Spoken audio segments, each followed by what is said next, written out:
ਪਿਆਰੇ ਵਿਦਿਆਰਥੀਓ, ਆਓ ਡਾਕਟਰ ਬਲਵੀਰ ਸਿੰਘ ਜੀ ਦੇ ਲਿਖੇ ਲੇਖ ਪ੍ਰਾਰਥਨਾ ਦੇ ਸਾਰ ਬਾਰੇ ਜਾਣੀਏ।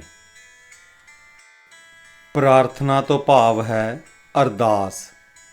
ਅਰਦਾਸ ਹਰ ਇੱਕ ਇਨਸਾਨ ਲਈ ਬਹੁਤ ਜ਼ਰੂਰੀ ਹੈ। ਜਦੋਂ ਮਨੁੱਖ ਲਈ ਸਾਰੇ ਰਸਤੇ ਬੰਦ ਹੋ ਜਾਂਦੇ ਹਨ ਤਾਂ ਉਸ ਵੇਲੇ ਅਰਦਾਸ ਦਾ ਹੀ ਆਸਰਾ ਰਹਿ ਜਾਂਦਾ ਹੈ। ਪਰਮਾਤਮਾ ਪਾਸ ਸਿਰਫ ਪ੍ਰਾਰਥਨਾ ਕਰਨ ਦਾ ਰਾਹ ਹੀ ਰਹਿ ਜਾਂਦਾ ਹੈ। ਸੁਕਰਾਤ ਵਰਗਾ ਅਤਿਅੰਤ ਸਿਆਣਾ ਤੇ ਮੌਤ ਤੋਂ ਬੇਪਰਵਾਹ ਰਹਿਣ ਵਾਲਾ ਵਿਅਕਤੀ ਵੀ ਆਪਣੇ ਅੰਤਮ ਸਮੇਂ ਪ੍ਰਭੂ ਅੱਗੇ ਅਰਦਾਸ ਕਰਦਾ ਹੈ। ਅਰਦਾਸ ਇੱਕ ਫਰਜ਼ ਹੈ, ਇਸ ਦਾ ਉੱਤਰ ਗੈਰ ਜ਼ਰੂਰੀ ਹੈ। ਜੇ ਅਰਦਾਸ ਦਾ ਉੱਤਰ ਮਿਲੇ ਤਾਂ ਉਹ ਅਰਦਾਸ ਨਹੀਂ ਰਹਿੰਦੀ। ਅਰਦਾਸ ਨੂੰ ਸਿੱਖ ਧਰਮ ਵਿੱਚ ਵਿਸ਼ੇਸ਼ ਸਥਾਨ ਦਿੱਤਾ ਜਾਂਦਾ ਹੈ। ਸਾਰੀਆਂ ਰੀਤਾਂ ਰਸਮਾਂ ਦੀ ਥਾਂ ਕੇਵਲ ਇੱਕ ਅਰਦਾਸ ਹੀ ਕੀਤੀ ਜਾਂਦੀ ਹੈ। ਅਰਦਾਸ ਦਾ ਕੋਈ ਸਮਾਂ ਨਹੀਂ ਅਤੇ ਅਰਦਾਸ ਹਰ ਸੰਸਾਰਕ ਮੌਕੇ ਉੱਪਰ ਹੁੰਦੀ ਹੈ। ਜਨਮ, ਮਰਨ, ਵਿਆਹ, ਜੰਗ ਆਦਿ ਵੇਲੇ ਹਰ ਵਕਤ ਅਰਦਾਸ ਕੀਤੀ ਜਾਂਦੀ ਹੈ।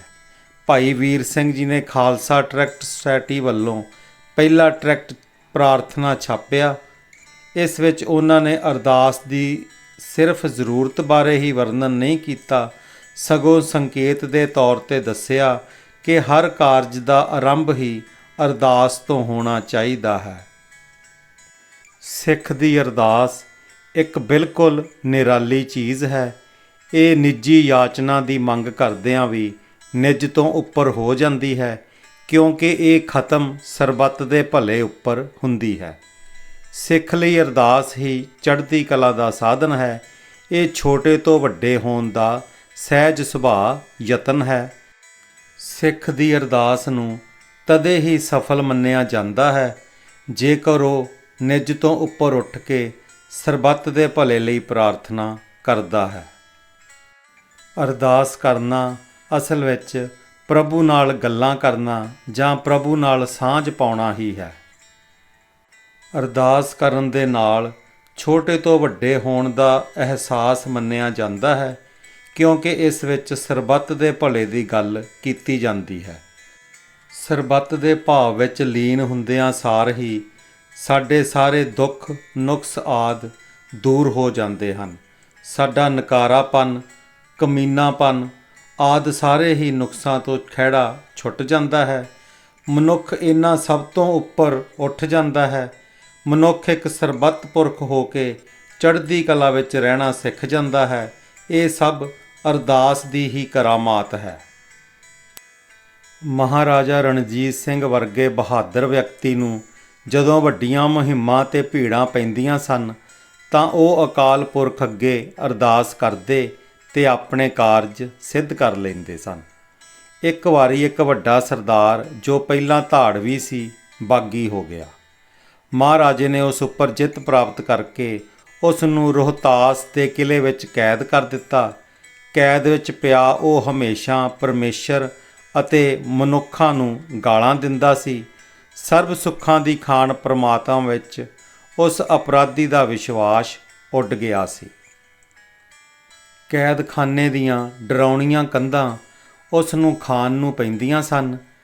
ਹਨੇਰੇ ਵਿੱਚ ਕਈ ਤਰ੍ਹਾਂ ਦੇ ਭੈ ਉਸ ਦੇ ਡਰ ਨੂੰ ਹੋਰ ਵਧਾ ਦਿੰਦੇ। ਜਦੋਂ ਕੋਈ ਉਸ ਨੂੰ ਰੋਟੀ ਪਾਣੀ ਦੇਣ ਲਈ ਆਉਂਦਾ ਤਾਂ ਉਹ ਉਸ ਕਰਮਚਾਰੀ ਨੂੰ ਵੀ ਗਾਲਾਂ ਕੱਢਦਾ। ਇੱਕ ਦਿਨ ਕੁਟੀਆ ਦੇ ਜਾਲੇ ਫਰੋਲਦਿਆਂ ਉਸ ਦੇ ਹੱਥ ਇੱਕ ਪੁਰਾਣੀ ਪੋਥੀ ਲੱਗੀ। ਉਹ ਉਸ ਨੂੰ ਪੜ੍ਹਨ ਬੈਠ ਗਿਆ ਅਤੇ ਉਸ ਵਿੱਚ ਖੁੱਭਦਾ ਚਲਾ ਗਿਆ। ਪੋਥੀ ਪੜ੍ਹ ਕੇ ਉਸ ਨੂੰ ਸਮਝ ਲੱਗੀ ਕਿ ਪਰਮਾਤਮਾ, ਜਿਸ ਨੂੰ ਇੱਕ ਡਰਾਉਣਾ ਭੂਤ ਸਮਝਦਾ ਸੀ, ਉਹ ਤਾਂ ਕਿਰਪਾਲੂ ਅਤੇ ਸਦੀਵੀ ਦਇਆ ਤੇ ਪਿਆਰ ਬਖਸ਼ਦਾ ਹੈ। ਉਹ ਸੋਚਣ ਲੱਗ ਪਿਆ ਕਿ ਮੈਂ ਉਹ ਕਿਰਪਾਲੂ ਪਰਮਾਤਮਾ ਦੀ ਮਿਹਰ ਨਹੀਂ ਮਾਣ ਸਕਦਾ। ਕੀ ਪਰਮਾਤਮਾ ਦੀ ਮਿਹਰ ਦੀ ਛਾਂ ਹੇਠ ਉਹ ਨਹੀਂ ਆ ਸਕਦਾ? ਇੱਕ ਰਾਤ ਹਨੇਰੀ ਅਤੇ ਵਰਖਾ ਰੁਕਣ ਦਾ ਨਾਂ ਨਹੀਂ ਸੀ ਲੈ ਰਹੀ। ਕੈਦੀ ਨੂੰ ਵੀ ਸਾਰੀ ਰਾਤ ਨੀਂਦ ਨਾ ਆਈ। ਉਹ ਇਹੀ ਸੋਚਦਾ ਰਿਹਾ ਕਿ ਪ੍ਰਮਾਤਮਾ ਸਭ ਨੂੰ ਸਹਾਰਾ ਦਿੰਦਾ ਹੈ। ਕੀ ਉਹ ਉਸ ਨੂੰ ਵੀ ਬਖਸ਼ੇਗਾ ਜਿਸ ਨੇ ਬਹੁਤ ਸਾਰੇ ਪਾਪ ਕੀਤੇ ਹਨ, ਉਸ ਦੇ ਦਿਲ ਵਿੱਚ ਸੱਚਾ ਪਛਤਾਵਾ ਆਇਆ ਅਤੇ ਉਸ ਨੇ ਹੱਥ ਜੋੜ ਕੇ ਅਕਾਲ ਪੁਰਖ ਅੱਗੇ ਪ੍ਰਾਰਥਨਾ ਕੀਤੀ ਅਤੇ ਆਪਣੇ ਕੀਤੇ ਹੋਏ ਗੁਨਾਹਾਂ ਲਈ ਖਿਮਾ ਮੰਗੀ। ਉਹ ਪਹਿਲਾਂ ਆਪਣੇ ਆਪ ਨੂੰ ਬਹੁਤ ਦੁਖੀ ਸਮਝਦਾ ਸੀ, ਪਰ ਸਾਰੇ ਸ਼ੰਕੇ ਦੂਰ ਹੋਣ ਕਰਕੇ ਉਹ ਆਪਣੇ ਆਪ ਨੂੰ ਆਨੰਦਿਤ ਅਤੇ ਸ਼ਾਂਤ ਮਹਿਸੂਸ ਕਰ ਰਿਹਾ ਸੀ।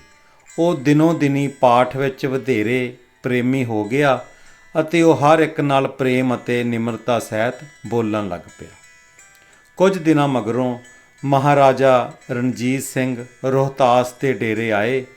ਉਸ ਰਾਤ ਉਹ ਕੁਝ ਢਿੱਲੇ ਹੋ ਗਏ। ਉਹਨਾਂ ਨੂੰ ਰਾਤ ਨੂੰ ਨੀਂਦ ਨਾ ਆਵੇ। ਕਿਸੇ ਦਵਾ ਦਾਰੂ ਨੇ ਕੰਮ ਨਾ ਕੀਤਾ।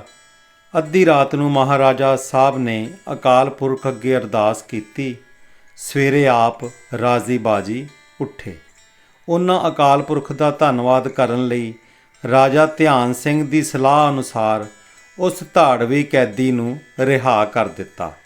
ਉਸ ਨੇ ਮਹਾਰਾਜਾ ਸਾਹਿਬ ਅੱਗੇ ਪੇਸ਼ ਹੋ ਕੇ ਕੈਦਖਾਨੇ ਦਾ ਸਾਰਾ ਸਮਾਚਾਰ ਸੁਣਾਇਆ ਅਤੇ ਕਿਹਾ, ਮਹਾਰਾਜਾ ਸਾਹਿਬ ਦੀ ਕਿਰਪਾ ਨਾਲ ਹੀ ਉਹ ਇੱਕ ਧਾੜਵੀ ਤੋਂ ਸਰਦਾਰ ਬਣਿਆ ਹੈ ਤੇ ਉਹਨਾਂ ਦੀ ਕਿਰਪਾ ਨਾਲ ਹੀ ਆਪਣੇ ਸੱਚੇ ਪਰਮੇਸ਼ਰ ਦੇ ਪ੍ਰੇਮ ਤੋਂ ਜਾਣੂ ਹੋਇਆ ਹੈ। ਹੁਣ ਉਸ ਨੂੰ ਕੈਦ ਤੋਂ ਪਰਮਾਤਮਾ ਦੀ ਦਇਆ ਨਾਲ ਹੀ ਛੁਟਕਾਰਾ ਪ੍ਰਾਪਤ ਹੋਇਆ ਹੈ। ਮਹਾਰਾਜਾ ਰਣਜੀਤ ਸਿੰਘ ਨੇ ਉਸ ਦੀਆਂ ਗੱਲਾਂ ਤੋਂ ਖੁਸ਼ ਹੋ ਕੇ ਉਸ ਨੂੰ ਮੁੜ ਸਰਦਾਰੀ ਦੇਣੀ ਚਾਹੀ, ਪਰ ਉਸ ਨੇ ਸਰਦਾਰੀ ਲੈਣੀ ਪ੍ਰਵਾਨ ਨਾ ਕੀਤੀ। ਇਸ ਕਥਾ ਤੋਂ ਇਹ ਸਿੱਧ ਹੁੰਦਾ ਹੈ ਕਿ ਪ੍ਰਮਾਤਮਾ ਦੀ ਸੇਵਾ ਵਿੱਚ ਪ੍ਰਾਰਥਨਾ ਕਰਨੀ, ਅਰਦਾਸ ਕਰਨੀ ਮਨ ਨੂੰ ਅਤਿਅੰਤ ਸ਼ਾਂਤੀ ਦਿੰਦੀ ਹੈ। ਅੰਤ ਅਸੀਂ ਸਭ ਨੇ ਪ੍ਰਮਾਤਮਾ ਦੀ ਦਰਗਾਹੇ ਜਾਣਾ ਹੈ, ਜਿੱਥੇ ਸਾਡੇ ਭਲੇ ਬੁਰੇ ਕੰਮਾਂ ਦਾ ਹਿਸਾਬ ਹੋਣਾ ਹੈ। ਸਾਡੀ ਭਲਾਈ ਇਸੇ ਵਿੱਚ ਹੈ ਕਿ ਅਸੀਂ ਪ੍ਰਾਰਥਨਾ ਦੁਆਰਾ ਉਸ ਜਗਤ ਪਿਤਾ ਤੋਂ ਆਪਣੇ ਪਾਪ ਬਖਸ਼ਾਈਏ। ਪਰਮਾਤਮਾ ਉੱਪਰ ਵਿਸ਼ਵਾਸ ਅਤੇ ਉਸ ਦੀ ਸੇਵਾ ਵਿੱਚ ਪ੍ਰਾਰਥਨਾ ਕਰਨੀ ਸ਼ਾਂਤੀ ਪ੍ਰਦਾਨ ਕਰਦੇ ਹਨ। ਪਰਮਾਤਮਾ ਅੱਗੇ ਕੀਤੀ ਅਰਦਾਸ ਕਦੇ ਵੀ ਵਿਅਰਥ ਨਹੀਂ ਜਾਂਦੀ। ਪਰਮਾਤਮਾ ਸਾਡੇ ਨਾਲ ਹਮੇਸ਼ਾ ਪਿਆਰ ਕਰਦਾ ਹੈ ਅਤੇ ਉਸ ਦੀ ਨੇੜਤਾ ਪ੍ਰਾਪਤ ਕਰਨ ਲਈ ਉਸ ਨਾਲ ਪਿਆਰ ਕਰਨਾ ਜ਼ਰੂਰੀ ਹੈ। ਚੰਗੇ ਕਰਮ ਕਰਦਿਆਂ ਪਰਮਾਤਮਾ ਵੱਲ ਧਿਆਨ ਕਰਕੇ ਸਾਨੂੰ ਹਮੇਸ਼ਾ ਪ੍ਰਾਰਥਨਾ ਕਰਨੀ ਚਾਹੀਦੀ ਹੈ। ਸਾਡੀ ਭਲਾਈ ਇਸੇ ਵਿੱਚ ਹੀ ਹੈ ਕਿ ਅਸੀਂ ਪ੍ਰਾਰਥਨਾ ਦੁਆਰਾ ਉਸ ਜਗਤ ਪਿਤਾ ਤੋਂ ਆਪਣੇ ਪਾਪ ਬਖਸ਼ਾਈਏ। ਪਿਆਰੇ ਵਿਦਿਆਰਥੀਓ, ਵੀਡੀਓ ਦੇਖਣ ਲਈ ਤੁਹਾਡਾ ਧੰਨਵਾਦ। ਇਸ ਵੀਡੀਓ ਨੂੰ ਆਪਣੇ ਦੋਸਤਾਂ ਨਾਲ ਜ਼ਰੂਰ ਸਾਂਝੀ ਕਰੋ।